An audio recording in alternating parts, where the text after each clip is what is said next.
আচ্ছা, কে বলেছে আপনাদের কেক বানাতে চুলা লাগবে, ওভেন লাগবে? আপনাদের এই ধারণাটা ভেঙে দিয়ে আজকে আমি একটি ভ্যানিলা কেকের A to Z recipe share করছি। আসসালামু আলাইকুম everyone, welcome back to my channel. হ্যাঁ, ঠিকই শুনেছেন, আমি কোনো প্রকার চুলা বা ওভেন ছাড়াই আজকের এই কেকটি তৈরি করে দেখিয়েছি।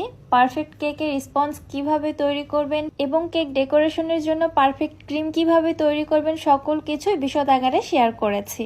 আমার আজকের এই ভিডিওটি দেখার পর কেক তৈরিতে আপনাদের আর কোনো প্রবলেম ফেস করতে হবে না। চলুন আপুরা ঝটপট রেসিপিটি দেখে আসি। বিসমিল্লাহ। প্রথমে একটি স্ট্রেনারে নিয়ে নিচ্ছি হাফ কাপ ময়দা, 1 টেবিল চামচ গুঁড়া দুধ, হাফ চামচ বেকিং পাউডার এবং 1/4 টিস্পুন ভ্যানিলা পাউডার। আমি আজকে 2টি ডিমের কেক তৈরি করব, যার জন্য সকল উপকরণগুলো মেপে নিচ্ছি। শুকনো উপকরণগুলো চেলে নেওয়ার পর একটি চামচের সাহায্যে এগুলোকে খুব ভালোভাবে মিশিয়ে নিচ্ছি, যেন সব কিছু খুব ভালোভাবে মিশে যায়। মিশিয়ে নেওয়ার পর মিশ্রণটিকে এক সাইডে রেখে দিচ্ছি। অন্য একটি মিক্সিং বলে নিচ্ছি রুম টেম্পারেচারে থাকা 2টি ডিম। অবশ্যই রুম টেম্পারেচারে থাকা ডিম এখানে ব্যবহার করবেন। ডিম ফ্রিজে থাকলে কেক তৈরির আধা ঘন্টা বা 1 ঘন্টা আগে ফ্রিজ থেকে নামিয়ে রাখবেন।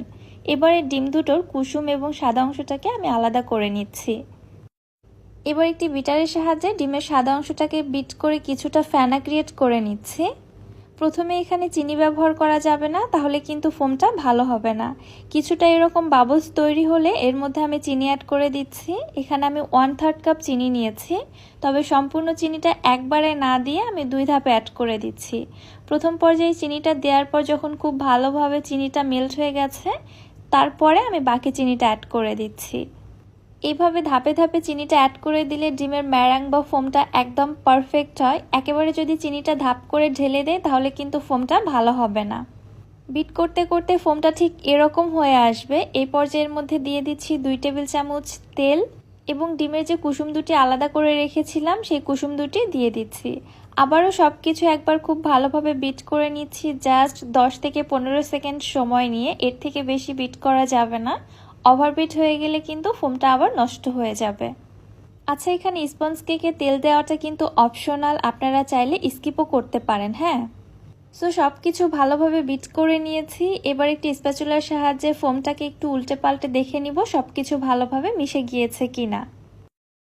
দেখতেই পাচ্ছেন সবকিছু খুব সুন্দরভাবে মিশে গেছে আর ডিমের ফোমটা ঠিক এরকম হবে। আমার এই ফোমটা একদম পারফেক্ট আছে, ফোমটা কিন্তু ডেবে যায়নি। এবার আগে থেকে যে শুকনো মিশ্রণটা আমি চেলে রেখেছিলাম ওইখান থেকে অর্ধেক পরিমাণে শুকনো মিশ্রণের মধ্যে দিয়ে একটি হ্যান্ড হুইস্কের সাহায্যে আলতোভাবে নেড়ে চেড়ে আমি মিশিয়ে নিচ্ছি। ভিডিওতে আমি কোনো প্রকার স্পিড দেইনি, একদম র ফুটেজ আপনাদের দেখাচ্ছি। আমি কতটা আলতোভাবে এবং